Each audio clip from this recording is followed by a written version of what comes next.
ব্যক্তিগত এবং সামষ্টিকভাবে আমাদের কমিটমেন্ট হচ্ছে যে রেলকে অবশ্যই লাভজনক খাতে পরিণত করতে হবে। কতদিন লাগবে, কিভাবে আমরা করব, লস থেকে তো সরাসরি লাভে আসা যায় না, প্রথমে ব্রেক ইভেনে আসতে হবে। কি মেকানিজমে আমরা করব।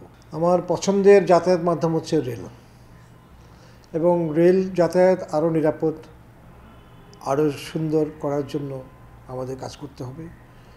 এই সময়টা হচ্ছে শুধু রেল নয়, একটা জাতি পুনর্গঠনের সময়। আমি ভাবছি এটা সম্ভব, আমরা সবাই একসাথে চেষ্টা করলে রেলের উন্নতি করা সম্ভব। রেলকে একটি আধুনিক বিশ্বে একটা দীপ্যমান, একটা চলমান একটা প্রতিষ্ঠান হিসেবে গড়ে তোলা সম্ভব। এই জন্য আমাদের সবাইকে ব্যক্তিগত চাওয়া পাওয়ার হিসাব না মিলিয়ে সামষ্টিকভাবে রেলকে তথা বাংলাদেশের যাতায়াত ব্যবস্থাকে আরও সমৃদ্ধভাবে গড়ে তোলা এবং হয়ে যাওয়া ক্ষতি পুনর্গঠন করা, নিজেরা আত্মত্যাগ করে হলেও আমরা চেষ্টা করব।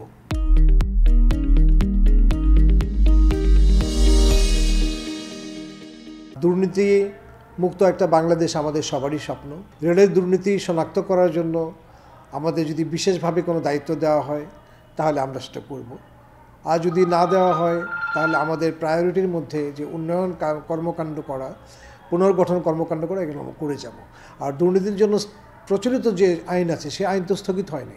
ব্যক্তিগত এবং সামষ্টিকভাবে আমাদের কমিটমেন্ট হচ্ছে যে রেলকে অবশ্যই লাভজনক খাতে পরিণত করতে হবে। কতদিন লাগবে, কিভাবে আমরা করব, লস থেকে তো সরাসরি লাভে আসা যায় না, প্রথমে ব্রেক ইভেনে আসতে হবে। কি মেকানিজমে আমরা করব, কিভাবে করব, এটা স্টেক হোল্ডার যারা, তারা কিভাবে নেবে, এই কর্মপরিকল্পনা করতে আমাদের একটু সময় দিতে হবে। আমরা চেষ্টা করব সেটা যথাসময়ে, যত দ্রুত সম্ভব এটাকে একটা ব্রেক ইভেনে নিয়ে আসা, ধীরে ধীরে একটা লাভজনক একটা প্রতিষ্ঠানে পরিণত করা।